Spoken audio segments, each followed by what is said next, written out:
Assalamualaikum warahmatullahi wabarakatuh. Apa kabar teman-teman kelas 3?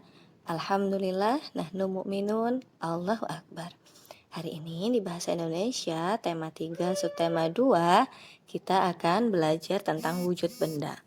Di dalam Al-Quran, Allah menyebutkan tentang benda di surat Al-Baqarah ayat 31, dan dia ajarkan kepada Adam nama-nama benda semuanya.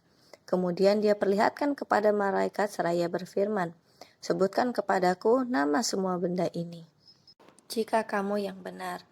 Nah, di sini Nabi Adam saja belajar ya tentang nama benda. Yuk kita juga belajar. Benda adalah segala sesuatu yang memiliki massa dan volume atau menempati ruang. Benda memiliki massa, contohnya nih bola basket lebih berat daripada bola plastik. Lalu bola yang kempes ternyata lebih ringan daripada bola yang sudah ditiup. Lalu ada juga air yang berada di dalam botol lebih berat daripada botol yang kosong. Nah teman-teman, ternyata berat dan massa itu berbeda loh. Massa benda dimanapun tetap sama, sedangkan berat benda berubah dipengaruhi oleh gaya tarik bumi atau gaya gravitasi. Contohnya, massa tubuh astronot sama dimanapun, tetapi beratnya astronot di bulan itu lebih ringan, sehingga astronot bisa melayang-layang di bulan. Timbangan itu untuk mengukur massa. Nah, tapi karena gaya gravitasi di seluruh bumi itu relatif sama, maka diperbolehkan menyebut massa benda dengan berat benda. Nah, teman-teman, berdasarkan sifat fisiknya, benda dapat dikelompokkan berdasarkan bentuk, warna, dan wujudnya.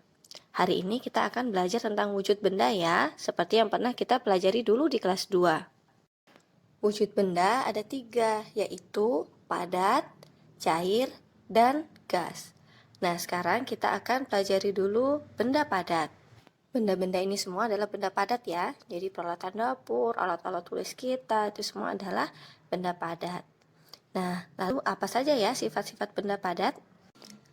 Sifat benda padat yang pertama yaitu bentuknya tetap.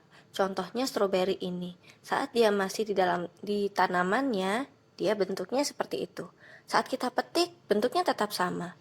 Pun saat kita sudah meletakkannya di mangkok di atas meja, bentuknya juga tetap sama. Tidak berubah meskipun tempatnya berbeda-beda.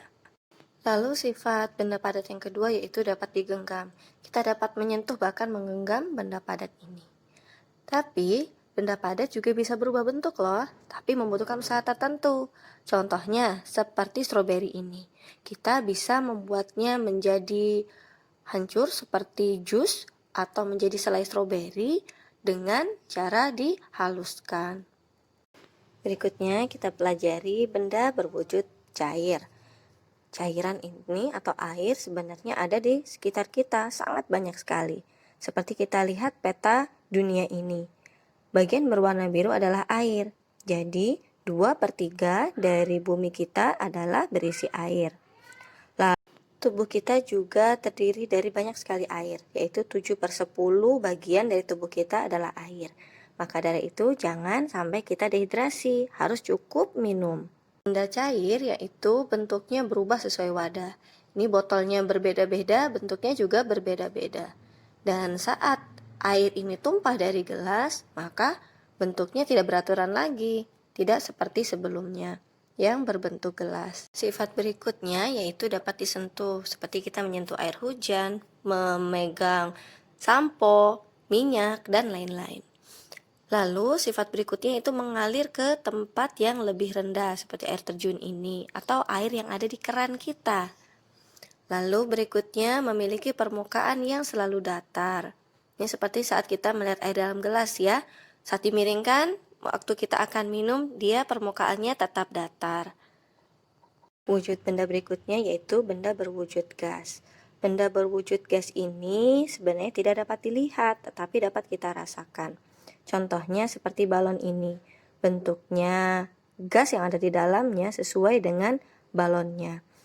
Dia tidak dapat dilihat, tapi saat dikempiskan terasa ada angin. Angin itu adalah udara yang bergerak. lalu dia juga tidak dapat disentuh. Nah, tetapi ada gas yang dapat kita lihat. Nah, ini contohnya. Ada awan, lalu asap bakaran ya, bisa asap rokok, asap knalpot, dan lain-lain. Lalu ada juga uap air yang sedang mendidih. Gas ini menjadi kita bisa melihatnya karena ada benda lain yang terlarut di dalamnya, seperti misalnya uap air dan awan karena ada partikel-partikel air di dalamnya. Sedangkan asap pembakaran ini dapat terlihat karena di situ banyak debu-debu yang ikut terbang atau abu dari pembakaran sehingga kita dapat melihatnya. Tapi gas itu sendiri tidak terlihat.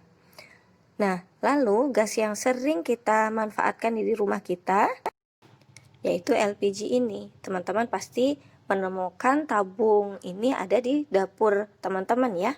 Nah, tabung ini berisi LPG atau liquid petroleum gas yang digunakan sebagai bahan bakar. Dia memiliki massa, makanya di tabungnya ada tulisan 3 kg dan lain-lain. Lalu dia beraroma ya, sebagai penanda bahaya kalau seandainya gasnya bocor. Kita juga bisa merasakannya dari bunyi yang keluar dari tabung ini saat tabung ini bocor. Nah, itu yang membuktikan bahwa gas ini ada, bisa dirasakan, dan memiliki massa. Sangat bermanfaat sekali ya benda-benda yang ada di sekitar kita ini. Kita patut mensyukurinya. Sekian dari Ustazah. Wassalamualaikum warahmatullahi wabarakatuh.